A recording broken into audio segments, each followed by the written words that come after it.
बंगाल से लेकर केरल तक पीएफआई पर अमित शाह की सर्जिकल स्ट्राइक। ईडी और एनआईए ने मिलकर 11 राज्यों में 60 से अधिक जगहों पर टेरर फंडिंग और मनी लॉन्ड्रिंग के लिए जॉइंट ऑपरेशन चलाकर छापेमारी की है, जिसमें अब तक पीएफआई के 106 लोगों को गिरफ्तार किया गया। इतनी बड़ी कार्रवाई करके अमित शाह ने ये संकेत दे दिया कि इस्लामिक आतंकवाद को बढ़ावा देने वालों के लिए देश में कोई जगह नहीं है। अमित शाह का मकसद ही है राष्ट्रीय सुरक्षा की दृष्टि से भारत के सबसे खतरनाक संगठन को खत्म करना। एनआईए ने पीएफआई के राष्ट्रीय अध्यक्ष ओएमएस सलाम और दिल्ली अध्यक्ष परवेज अहमद को भी गिरफ्तार किया है और अन्य ठिकानों पर ताले लगा दिए हैं।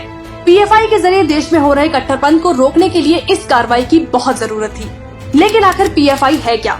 इस संगठन का नाम 2019 में शाहीन बाग प्रदर्शन के दौरान सुनने में आया था।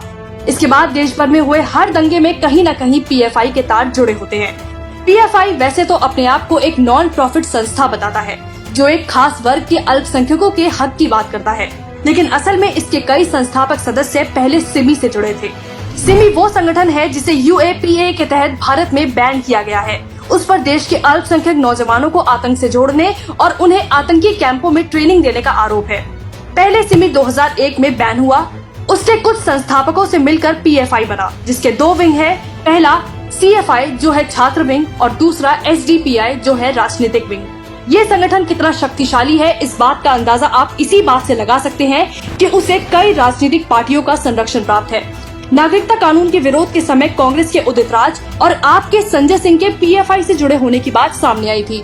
वहीं देश के तमाम विरोध प्रदर्शन में पीएफआई की बड़ी भूमिका रही है।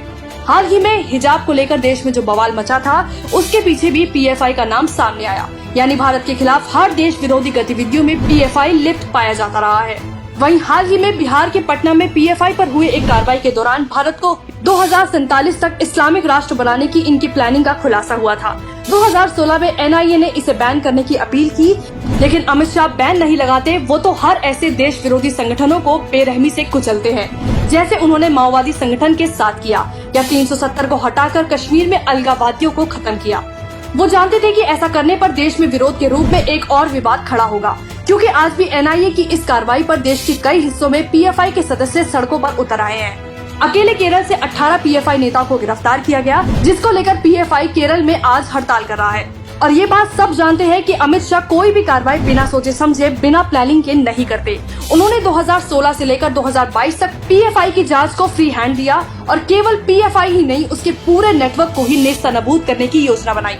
अमित शाह ये जानते थे कि मामूली कार्रवाई करने से इनकी टेरर फंडिंग शायद रोक दी जाए, लेकिन इनकी देश विरोधी गतिविधियां जल्दी से खत्म नहीं होगी। और इसी के चलते उन्होंने पूरी प्लानिंग के साथ आज ये सर्जिकल स्ट्राइक कर पीएफआई की कमर ही तोड़ डाली। जहां एक तरफ जनता इस कार्रवाई को सराह रही है, वहीं कांग्रेस से लेकर ओवैसी, ममता सब चुप्पी साधे बैठे हैं, क्योंकि ये वही लोग हैं जिनकी शय पर ऐसे दुश्मनों को देश में आग लगाने की हिम्मत मिलती है और फिर इनके ही गुर्गे और वकील इन्हें बचाने के लिए कोर्ट पहुंच जाते हैं। लेकिन अमित शाह देश की सुरक्षा से खिलवाड़ करने वालों को उनकी सही जगह पहुंचाना अच्छे से जानते हैं।